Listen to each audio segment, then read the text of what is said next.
Good morning, everyone, and welcome to the training session using the Family Violence Indicator Data Tool, presented by the Family and Children's Trust Fund of Virginia. My name is Rebecca Helm, and I am the Senior Research Associate here with the Family and Children's Trust Fund, and I will be going over some of the ways that you could use the data found in our data tool, as well as some additional resources that we have on our website. As you will see on the screen, I have included my contact information, so you can see my email address and phone number. If any questions should arise, feel free to contact me following the training. I also have included some of our social media information here. That includes the Twitter handle and our Facebook page. And here's a little cutout from our website where you can go and sign up for our newsletter to receive additional information. These are all great ways to stay in touch and join the conversation after the training has ended. And again, welcome and thank you all for joining us today. I'm going to go over a little bit of the background of what FACT is and the kind of work that we do, and then highlight some of the research and resource information that we have, and then go into a little more depth in terms of how to use our data tool. So what is FACT? The Family and Children's Trust Fund, otherwise known as FACT, is a public and private partnership. We primarily focus on raising funds that then can be used for the prevention and treatment of family violence. Family violence is defined to include child abuse and neglect, domestic violence, dating violence, sexual assault, and elder abuse, neglect, and exploitation. This is one of the things that really makes FACT unique, is that we follow the spectrum of family violence across generations. We are governed by a board of trustees that are appointed by the governor, and again, the focus is really on raising and then distributing the funds that can be used to focus on the prevention and treatment efforts. We have 5 strategic goals that we are focused on right now. I have bolded or made larger Goal 1 and Goal 2 because those are the areas that I'm going to be speaking about today. But in addition to serving as the data clearinghouse and supporting organizations to build capacity, we also look at, again, fundraising efforts and marketing efforts to help get information out about our mission, and then overall just ensuring that FACT is a high quality and high performing organization. And these are the 5 goal areas that our board focuses on. So again, focusing on Goal 1 and Goal 2, to serve as the data clearinghouse on family violence in Virginia. To that end, we have created what is called the Research and Data Portal on our website. And in a few minutes, I will go to the live website and walk you through this. This is just a quick screenshot from the website. And at the bottom here, you can see the link that takes you directly to the Research and Data Portal. From the Research and Data Portal, you can get additional information about the FACT report, which is an annual publication that highlights family violence data and trends. And this is the information that I will be focusing on today. The FACT report shows some high-level trend information across the state. And then the Family Violence Indicator Data Tool is what really focuses on the local level information and gives you the ability to create customized reports that you can then download and use for the work that you are doing. We also do an annual issue brief, and these go a little more in depth into issues that, again, focus on family violence in Virginia and help to really increase understanding in that area. The Family and Children's Trust Fund blog, which highlights news and research and events. And a lot of this, again, is mirrored on social media. So a lot of what we're including to focus on here are also items that we're posting to Twitter and Facebook. So these are additional ways to stay up to date on information and research in the field of family violence. And then finally, we have the Family Violence Data Sources. This is a listing of data and research resources that look at family violence and really, again, focus on the work being done in Virginia. But these are some data, tools, and resources that go and address things that are not specifically dealt with our indicator data. So when I talk about the indicator data, I will go into some of the parameters as to how something came to be an indicator. And then if information did not quite make it in as a family violence indicator, but is still helpful to understanding the picture of family violence data, then we've tried to include it in this additional resource. So what is the Family Violence Indicator Data Tool? As I have already mentioned, this is where you can go and build really customized reports that deal with local data and information. You're going to see some trend information and the ability to look at rates across the state, as well as just in specific regions or areas that you can customize and define yourself.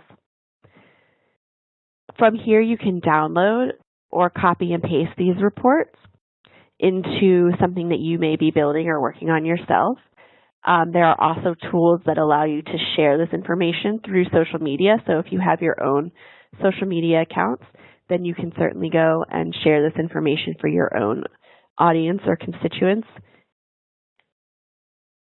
Every report, for the most part, will look pretty standardized, and I will walk through that when we're in the live version. But you can expect to see a line graph showing the data for a selected group of counties across time, and that, for the most part, compares to then the state rate. So you can see where a county falls as compared to the state as a whole. There's also a data table, and those are shaded and then sorted to be organized by who has the highest rate down to the lowest rate. So it's drawing attention to some areas for needed focus. And then pretty much each and every indicator has a map feature. So this will allow you to filter by year, and then you can see a shaded map that helps you focus on areas where maybe this information could be helpful. So why use the Family Violence Indicator Data Tool? Well, simply put, it's a way that you can analyze, share, and then connect with others. So by using the data online, you can create these specific reports that you can customize, and you can really focus in and monitor trends that are important to your community. And it allows for a common language and a common way to really communicate across stakeholder groups. And since it is presented as a rate, each and every one of these indicators shows it as a rate. It allows for some control across the state that can control for population differences or changes over time, and really help you, again, monitor this information and then have those conversations with area stakeholders or state level stakeholders, and really help raise community awareness. And again, for a lot of the audience today, you are probably looking at this information specifically for applying for grants. And this is another way that you can pull information to help communicate a need or an area of strength or weakness. So I'm about to go into the live demo. This is, again, just a screenshot from what I'm going to take you to, and it just shows you the web address right here for reference. And again, this webinar that you are attending today will be available online. So if you would like to come back and get this information at a later date and you didn't have a chance to write down any of this or write down the web addresses specifically, you can come back and pull this information from the webinar that will be posted to the web. All right, so I'm going to jump onto the website now.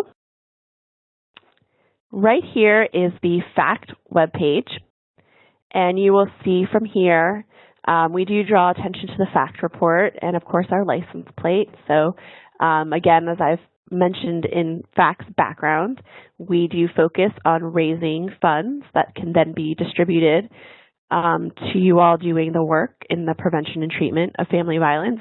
And a lot of our funding does come from the sale of the license plate, so I will just point that out as well.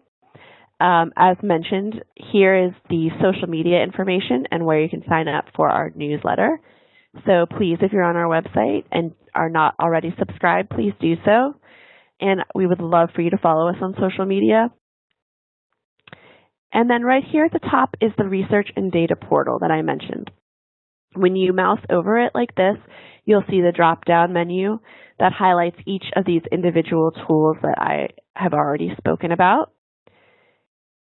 But I will click on the research and data portal from here. And now you can see a live version of what I had showed you. This is just a welcome to the page. This news information highlights some of the articles and resources that we have posted to our blog. And again, these are also generally posted to social media as well. And then when you go down here, it's just a few updates about what's new, what's going on with our tools, and then again, some overview of each of the areas of information that we have available. Now, the primary focus today is on using the data portal and the web tool. So the first resource highlighted here is the data tool.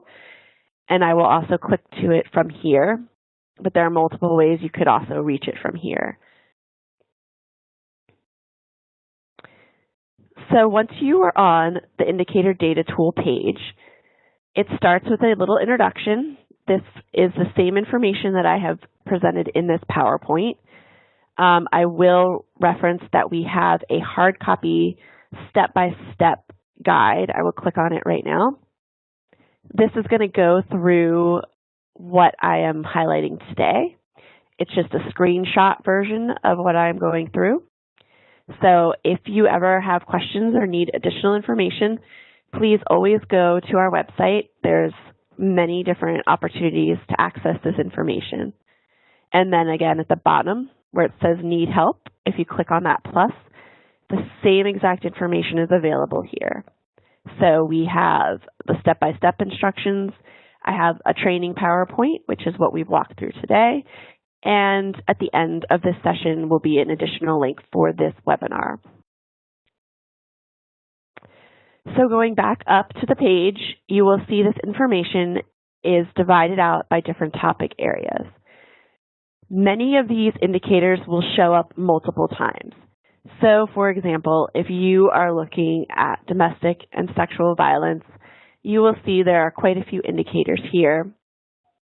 But, for example, the child homicide, that should also be showing up here. So it looks like there are a lot more indicators than there are. That's just a way of showing the same information, but making sure that if you're looking for it, you can actually find it. So, again, it's divided by topic area. That's just another way to help you really get to the information that you need. And I will start here under child maltreatment. And I'm going to look at the CPS-founded investigations. So once I click on the indicator, it's going to take you to a new web page. And from here, it's going to have basically all the information that you need to understand what is presented here. But as mentioned, if there's ever any questions or any additional information you need, that can be found under that Help tab. Or if you go to the bottom of the page here, we also link to the data guide. And the data guide is going to have the nitty-gritty information for each and every one of these indicators. So it's going to go into the source, some data limitations, if there were some system-wide issues going on in collecting the information that year. It goes into defining zeros, which can be tricky. Sometimes a zero is a true zero, sometimes it is not. So that's where you really get into that level of information. We also have provided the notes section that explain more about these indicators, and then the source. And I'm going to just scroll back up here to the top. As mentioned, pretty much every single one, with the exception of about 2, have the same basic format, and that is showing these line graphs up at the top, the data table, and then the shaded map here. Each and every one of them function pretty similarly. There are these drop-down menus here that let you define what information you want displayed. And then these tools at the top will allow you to change how this information is showing up. So as an example, I am going to make this line graph more customized to the area where I live in. I happen to live in Arlington. So I'm going to look at Arlington County and then some of our surrounding neighbors here in Alexandria. And I will go down and select Fairfax as well. And that's going to let me see what is going on with some areas in my region or my part of the world. And that way I can kind of get a sense of what's going on in Arlington as compared to similar jurisdictions. We have not predefined any regions, and that is intentional because I know for some of the work that you all do, sometimes those that you're trying to partner with don't always naturally fall in a predefined region. So this just gives you a little more flexibility. So now that I've done that, it's including all of the years. We could change it just to show a few years, but I'd like to see all the years here. And then now that this is done, you can mouse over to see the exact data that you're looking at. So it tells you this is Alexandria, and then it tells you exactly what the rate is for these areas.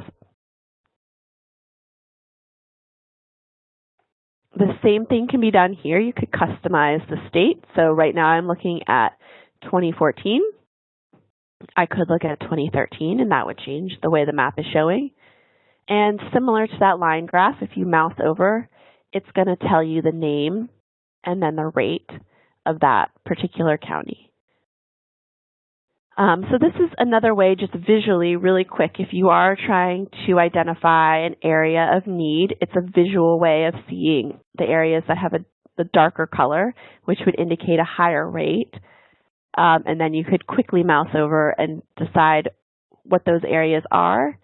And then if you were interested, for example, I'm seeing a darker here with Pulaski and Giles, I could go up here and see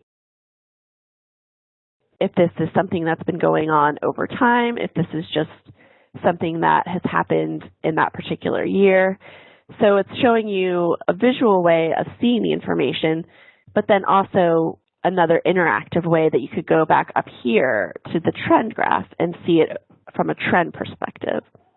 So I'm going to choose Pulaski and Giles. And I have still remained with all the years showing. So it does show me, this is a great way of seeing this information. So while in 2013, these were the darker colors, you can see, at least with Pulaski, that this has now gone down over time. So that is great. And then with Giles, the rate was higher, it went down, and now it's starting to tweak back up just a little bit. But again, this is a great way of painting a picture and really getting more information. And then automatically this data table here is sorted to show the highest rate at the top for the latest year of data. So you could change this to show, say for 2013, we're going to get that same trend that we were looking at on the map, which is the Pulaski and Giles were the highest rates. You could do it the other way and show the lowest rates at the top, and then that's going to flip it around. So if you're trying to identify someone in your area who is performing well on this measure, and you want to reach out to them and see what's going on in their community, that's a great way of finding someone. And then, as mentioned, there are many built-in tools to Tableau. That's the software that we use, or the program that we use for this tool. The first being download. So if you just want to download the data itself, it does give you that option. And then if that's something you want to use in a report, you can see here, it just gives you the actual data, and that's great. If you are interested in building your own reports, there you go. If you would like to download it as, say, a PDF or an image, that's a great way for a presentation. If you have just want to kind of copy and paste it and put it into a PowerPoint, you could certainly do this, do it that way, and it will create an image for you. That's something that I tend to do a lot of, to download things as an image and then put them into a PowerPoint or into a report. And the same thing, PDF will do the exact same thing. It just is another way of using that image. Let's see if this is open yet. There we go. So now it's just in an image format, and you could copy and paste it. Of course, you know, at a glance, there are limitations. You have to have highlighted exactly the information that you need in order for it to show up, because it's essentially like a screenshot. But if you know exactly what it is that you are trying to say, you could maneuver the page in such a way to have it show as an image. But again, if you need a little more additional information to show, downloading the actual data is probably your best bet. And then sharing, that's always great. Again, since we use Twitter and Facebook a lot, this will be a way to post it to someone and say, you know, hey, look what's going on here in Giles and Pulaski. Does anyone, you know, in our network here have any ideas for how to reach out or ways to help this population? And then something that I do a lot of is to copy and paste the link and then share it through an email that way. So I just highlight this information and I'll copy it and then paste it into an email, and then it will take the reader, whoever clicks onto that link, directly to a copy of this report that they can also interact with. So those are some really great preset tools.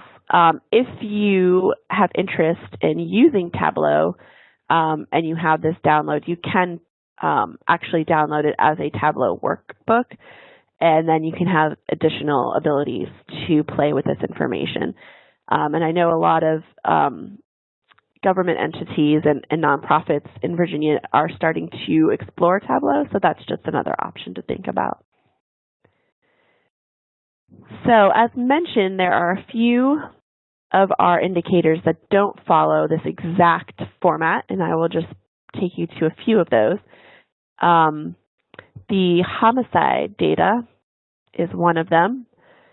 Because there are, thankfully, a small number of child homicides per year, and because that both makes the information identifiable and it also makes it not 100% meaningful when you're just looking at 1 year, we have done it as a rolling year. So you can see 3 years worth of data. It helps to protect the identity of some of these children and families, but it also, again, helps to show it in a slightly more meaningful way. So you can see similar but a little different. It's just going to have the data table here and then the map down here. But the basic functions are about the same. And then one other example of one that doesn't exactly follow that pattern, but is also a great resource, is the, let's see if we can find it here, Programs Providing Shelter from Domestic Violence.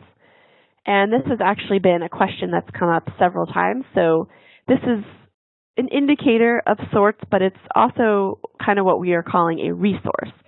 And it's a way of really getting information in a visual way. So if you're looking and you're trying to, again, identify needs or gaps, you can see areas where there are not huge amounts of, domestic violence shelters serving that population, or areas where there are quite a few resources that are available to that population. So it's a very visual way, but it also is full of information. At the bottom here, we have listed these individual providers as well as all the areas that they serve, their contact information, and their physical location. So this is a great resource. And again, if you go down to the bottom, you can see the source for this information. There are no doubt shelters who are serving some of these areas who are just not part of this data system as provided by the Virginia Action Alliance, and that is possible. But this is probably the more comprehensive resource that we could pull together for this information. And then I'm going to go back to the indicator data tool and just mention one more thing that I had not previously, and that is when you are mousing over, so that just means holding your mouse on top of these links, a little box is going to pop up that explains in short what these indicators are showing you. So beyond just seeing the title, it's going to go into a little more detail to help you decide which tool or indicator is the one that you're really looking for. So I think that has covered the basics for the indicator data tool. If any questions arise, again, please feel free to reach out to me. There's also the General Family and Children's Trust Fund email address down at the bottom. And I will just reiterate again, at the very bottom of the indicator page is the Need Help section that has a lot of resources. So please feel free to access this information here, but also reach out to me. I am certainly more than happy to answer questions. And I will point out at the bottom of this page and every single indicator is this box that says, please complete this survey. And this is a way that you can provide feedback about the tool if you don't want to reach out to me directly. And would feel more comfortable providing feedback that way. I welcome it. We have certainly integrated each and every comment that we have received and tried to make this a tool that really works for you all, because that's the purpose. I personally do not necessarily need to access this information for the work that I am doing. So the tool really exists for you all in the field and is intended to really be a communication tool and a conversation starter and a way to really support the work that you're doing in the field of the prevention and treatment of family violence. So I very much welcome your feedback. And just briefly, before we sign off for the day, I will show a few of the additional resources that I had mentioned, primarily this family and family violence data sources. So in order to be defined as a family violence indicator, a lot of research went into that process, and several limitations came up in terms of how to get this information and how to define it. And one of the biggest parameters is that the information has to be available for every single county across Virginia, and it has to be available consistently over time. So there are certainly a lot of great resources and great information out there that have not currently or up to this point been available consistently or for each and every county. So we are continually looking at information in the field and what's relevant. But in the meantime, have put together this resource. It's divided up the same way by each of these topics: child maltreatment, domestic violence, and sexual violence, and on. So it follows the same basic format and just points to some pre-existing reports out there that really help to inform and provide a more full picture of what's going on across Virginia.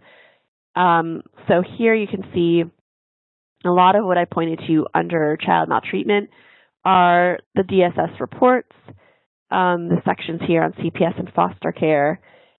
And then also a great resource always is the kids count data. And they have a safety and risky behavior indicator section on their website.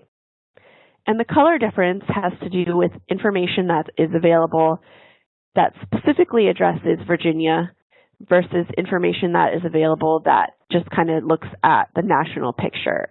So here, the ones in light blue look at national resources, and a lot of these are libraries, catalogs, and things like that really go into the research and articles.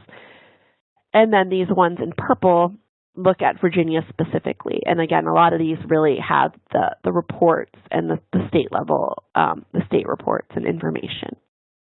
So if you have time and you'd like to scroll through, I'm always looking for, again, feedback on this information, and always looking for new resources and research that's being done in the field to add to what we are providing and communicating out.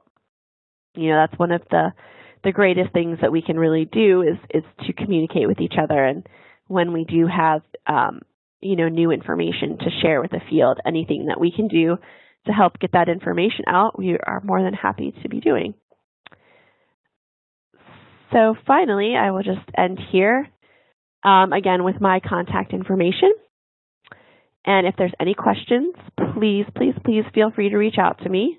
I've also included Haley Matthews, who's our executive director. Her contact information is there. And then going back to our social media, I have included all that information once again. We really would like to connect with you that way. It is the fastest means for getting information out and sharing what is going on and really collaborating in our mission here to help improve the lives of families and children in Virginia. So thank you all again.